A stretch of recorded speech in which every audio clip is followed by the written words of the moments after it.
Um, Hello and welcome to our new series, Researcher in Focus. Today we have a very exciting guest joining us.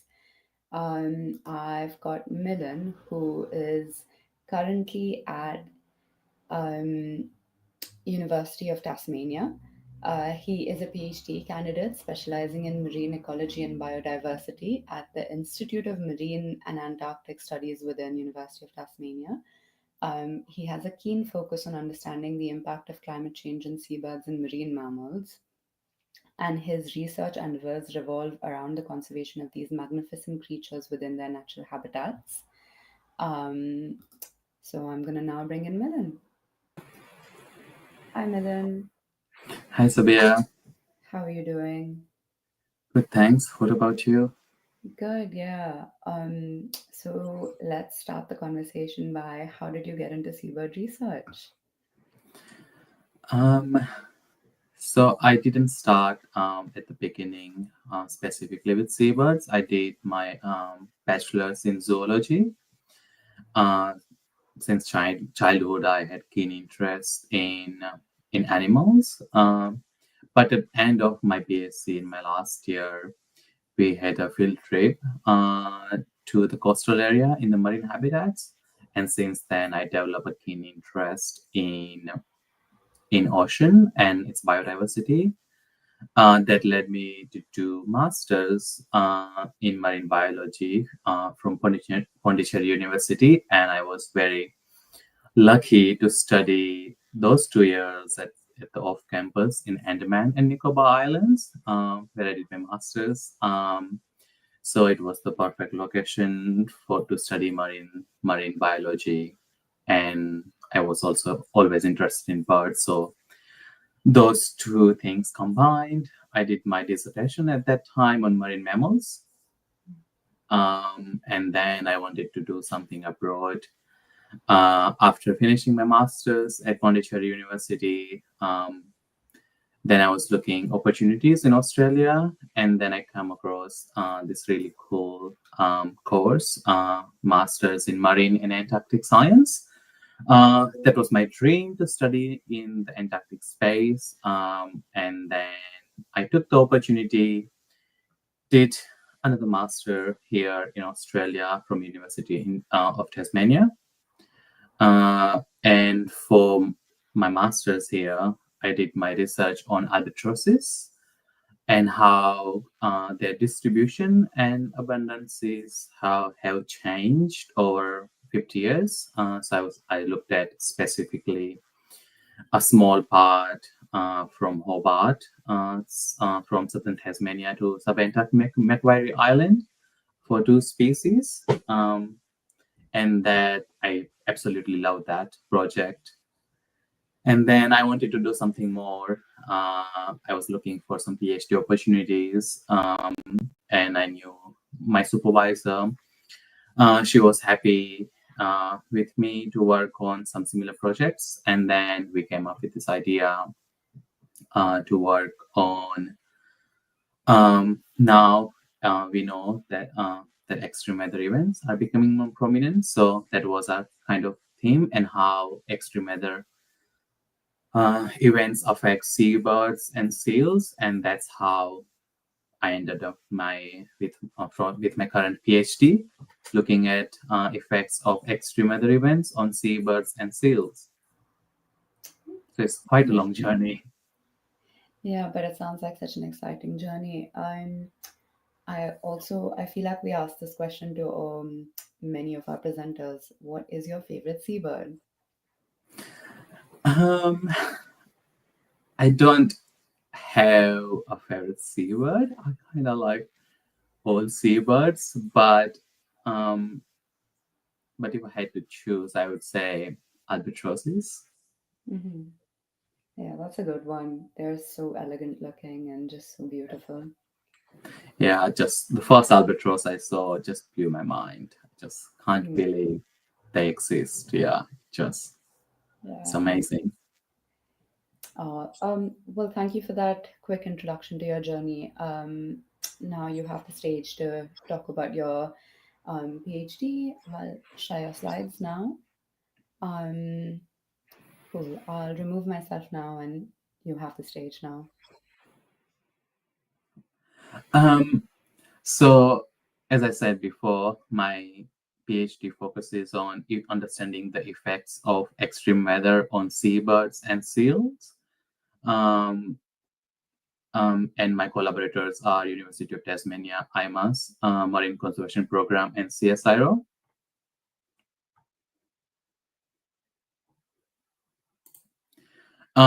For my overall PhD, I have 5 study species.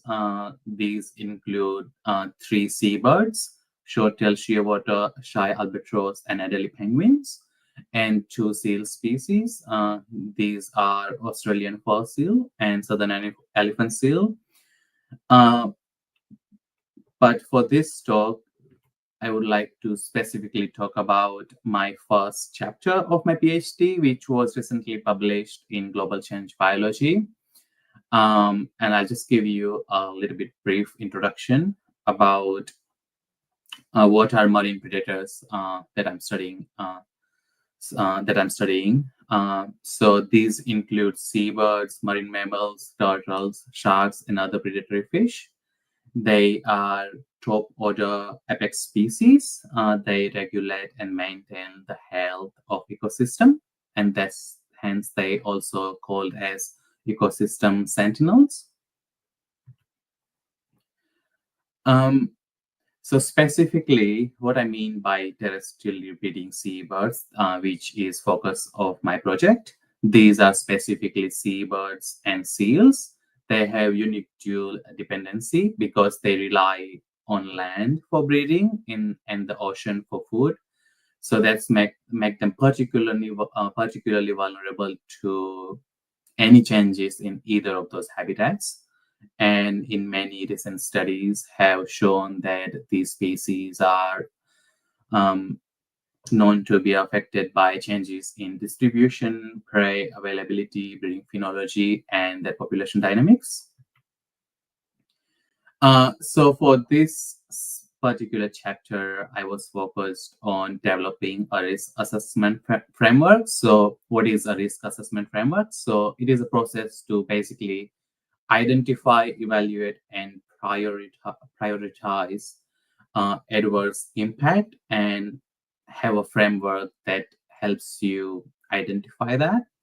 So these includes assigning risk scores, and also it is really helpful for rapid evaluation of numerous species and helps you identify which species is the most vulnerable to climate change. Then and for many existing studies, they lack data on critical breeding habitats. So there are many risk assessment frameworks that don't necessarily focus on breeding season. So I developed a risk assessment framework specifically focusing on breeding season. So these were my aims. To summarize, I wanted to know um, which of these marine predator species is most at risk from climate change and quantify risk for every single species included in the risk assessment framework, identify specific climate threats that are most critical for these species, and create a straightforward risk assessment um, which can be adapted for other species and region worldwide. So moving on to methods. So for this study, I specifically focused on a relatively smaller area in the southern hemisphere, which included south, east Australia, subantarctic Macquarie Island, and the whole Antarctic continent. So I looked at marine predator species that breed in this area, and it is nicely on a latitudinal gradient. So it was also covered variety of breeding habitats such as temperate, subantarctic, and Antarctic habitats. So aim was to have a long enough list of species for in-depth analysis, but also make it manageable. So these are particular species that I focused on. So it included 46 seabird species, not all shown here, and 10 seal species. And this is what my risk assessment framework look like. The risk involves interaction between exposure, vulnerability, and hazard. And for each of the risk component, I had multiple criteria, and I scored them from low to low, moderate, high, and extreme, just to quantify the information we had. And this is the workflow. So I won't go too much in detail, but basically for vulnerability, these were the data sources. For exposure, the data was derived from IUCN Red List and Birds of the World. And for hazard, it was a little bit more complicated. For that, I did systematic literature review. Uh, uh, for that, I included for this study 1,900, sorry, 1,094 peer-reviewed publication, and I also did, in addition to that, expert elicitation, which included 80 responses from expert across 14 different countries. And then, as I mentioned before, that scores were from high to extreme for each of the criteria and the component. And then I normalized the scores and then group them into high, moderate, and low for to easily understand. And I also did a confidence score for each of the criteria. So this is my results. So I identified most prominent hazards. These included changes in habitat suitability, prey availability, and extreme weather event, which was a major concern for majority of the species. Um, and it also included extreme scores for changes in habitat suitability and extreme weather events for 4% of the study species. In addition to that, I also looked at how particular threat affects a species, whether it has a positive or negative effect. So these were my criteria: positive, negative, or ambiguous effect. So it's inconclusive, or we don't have enough data, or there's a neutral effect. So most negative response, as you can see here, it was either extreme weather events, prey availability, and habitat suitability, most negatively affecting some of the study species. For ambiguous, it was mainly competition for resources and habitat suitability. Some also criteria had a neutral response, which means it doesn't affect positively or negatively. It's, for example, a natural predation doesn't have a positive or negative effect on a population if it's in a moderate amount. And many of the criteria that I included for hazard were missing, lacking data for majority of the species, specifically for changes in prey availability. So as I mentioned before, I wanted to identify species most at risk. And out of 56 total study species, we identify shy albatross and southern rockover penguin with high climate urgency.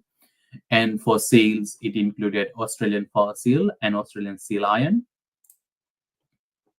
It was really interesting to see there were some clear patterns of risk. For example, seals and albatrosses were most threatened compared to storm petrels and gulls and terns. If we look at the habitat in the middle plots, the temperate habitat species were most threatened compared to subantarctic and Antarctic breeding species. And as expected, endangered species had higher risk scores compared to least concerned species. Another very interesting thing to notice was the disparity in the research available. So this graph shows all the publications that I used for this study, and for every single hazard criteria. And Adelie penguin, clearly the first one was most studied species, followed by gentoo penguin. And at the other end of the graph, you can see some other species has only like Macquarie shark has no publication available, compared to some other species which had one or two publications available.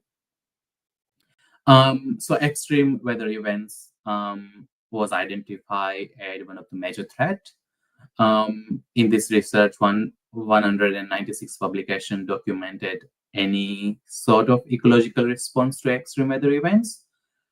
And as you can see in the graph on the left, that over the years, the studies are there are more studies being published, or they are reporting more ecological response to extreme weather events, specifically for marine predators.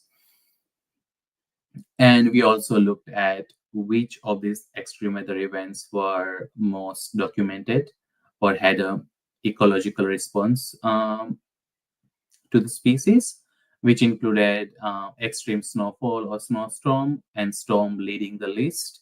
And there were few in instances of hail and cyclone and cold wave at the bottom of the graph. Despite this comprehensive approach, there are some limitations of the assessment. It is heavily dependent on the data, and for some species, the data is lacking. We only looked at a very small number of species in the southern hemisphere to keep the list manageable, and we only looked at effect of climate change. We didn't focus on other threats, which are like habitat fragmentations or like modification, pollution, or fishery. So these are some of our recommendations for future. So clearly, hazard was most explain the most variation in the risk score, followed by exposure. So we recommend using this criteria for future research. The disease outbreak was not a major threat in this assessment, but this research was done before the highly pathogenicity avian influenza. So it's needs this risk assessment needs to be revisited in the future. And also, we recommend doing more research on species at high risk, as well as the least studied species or least studied hazards, to collect baseline data now. And these are some conclusions of my chapter 1 of my PhD. So key climate threats for marine predators include extreme weather events, changes in habitat and prey availability. We specifically identified 4 marine predators with high climate urgency. And this, keeping in mind that this risk assessment framework provides a roadmap for targeted conservation by identifying the species most at risk, as well as which specific threat contributes to that risk. And there is an urgent need of future collaboration between policymakers, conservation managers, as well as scientists to protect these threatened species. And thank you. You can find my paper here, and you can find me through the QR code. Oh, amazing. Thank you so much for that talk, Milan. That was so interesting. We have a few questions on YouTube that I can read out to you now. Um, so somebody has asked, how do you define extreme weather events? What kind of conditions and or criteria is used, and how are these decided? Um, So for this, are they talking about just my chapter, like the Just extreme weather events in general, or that I use in my research in the chapter one? I So think, yeah, if you can just briefly talk yeah, about both. yeah. So in chapter one, one of my hazard criteria was extreme weather events. So there was a list in one of the graph. Um, so it's basically storm, like severe storm, heavy snowfall, heat wave, cold wave, hail or cyclone, etc. But if you are looking at more status like a quantifiable definition, then it would be an extreme event would be like an event above 19th percentile or 95 percentile. So it can be user defined. So if you're interested in, for example, temperature, and you only want to look at days when the temperature was 90 above 99th percentile. So so it could be also defined like that. But for my research, I only looked at when it was specifically mentioned that this was a extreme event or severe weather or unusual weather, or like specifically defined as like heavy precipitation or heat wave or cold wave, etc. Right. Amazing. Thank you. And then we have another question asking you to talk a little more about the risk assessment framework process. Um, yeah. Yeah. uh, can I go back to the slide? Uh, okay. So, so this is the risk assessment framework that I used was based on IPCC recommended framework. So it included three risk components, and these are the criterias that I use for each of the risk components. So these were either um, previously used in existing literature, or because I specifically wanted to focus on during the breeding season. So I specifically included criteria like length of incubation period or length of broodguard period or winning age in case of pinnipeds, seals.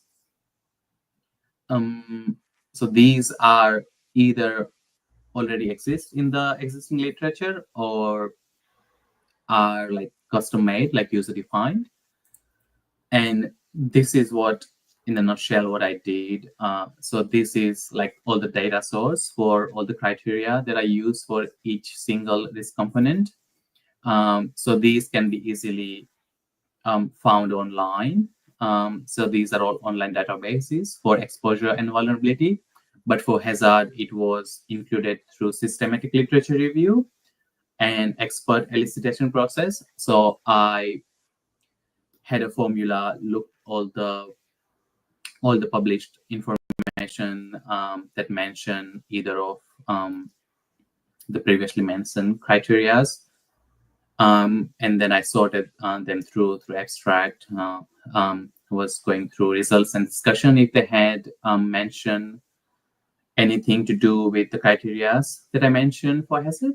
Um, and I also because for some species the data was missing, I wanted to include those species. So I contacted experts for particular species and given them a form to rate for every single criteria from low to extreme. And then I used a median score from this for every single criteria for hazard. And then I normalize that so it is easily can be compared among seabirds and pinnipeds. I hope that clears it up a bit. But if you want to look at it in more detail, please check out the paper. Amazing. We have two more questions. One is, how can this information be applied on ground to conserve seabirds and marine mammals? Very interesting question. Let me go back to the figure. Okay, so this is the figure that can give you an idea that which species. So this is in this figure is it defined by groups, different groups like taxonomic groups, habitat groups, and IUCN groups. But I had also one figure which is in the publication supplementary material. So it's for every single species. So it clearly identifies this group is more threatened comparatively to this group. Um, Keep in mind that I didn't include every single species in that group. And here on the right column, and it contributes which hazard contributes to the overall hazard score in percentage. So, for example, if you look at Antarctic breeding species, habitat changes in habitat suitability was the major threat for those species. So it clearly identifies what is the major threat for that particular group or species, and that leads conservation manager or NGOs to lead to do more research to better understand that particular climate threat, Mhm. uh, or um, based on this finding, you can develop a mitigation or adaptive climate adaptation strategy for particular hazard for particular species. Right. And then we have one last question.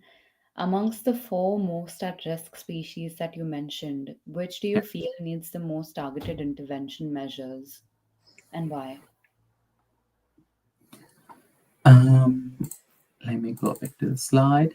Okay, so again, as I said, this is best. We just produced this risk assessment framework.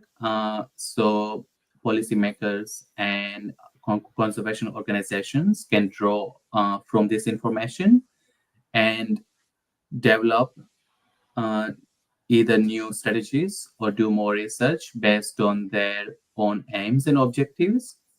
Um, I would refrain from saying that this particular species is more threatened compared to like out this four is more comparatively threatened than the other species, but I would not compare that. But for example, this species is more threatened to this species. Is because we only looked at climate change. Hmm. We didn't look at effects of other anthropogenic activities like fishery bycatch or Hmm. pollution, which could be a major threat for one of the species, or it may be a major threat for species that were identified with moderate threat. So, so that's why we only divided them based on three different groups: either high risk, moderate risk, or low risk. We didn't give a like this is the most threatened species. We didn't do that because of the limitation of the study. Mhm. Okay. Well, I think that's it for the questions. Thank you so much for this amazing talk, Milan. It was really great to have you on this webinar. And if there are any more questions that I get, I will just email them to you so that we can get answers to those. But thank you so much for coming out here today and giving this talk. Yeah. Um, Thank you so much for having me, and please feel free to contact me if you have any question personally. You can scan the QR code to reach me in person if you have any questions or if you need more clarification. Thank you for having me, Sabia. It was really great.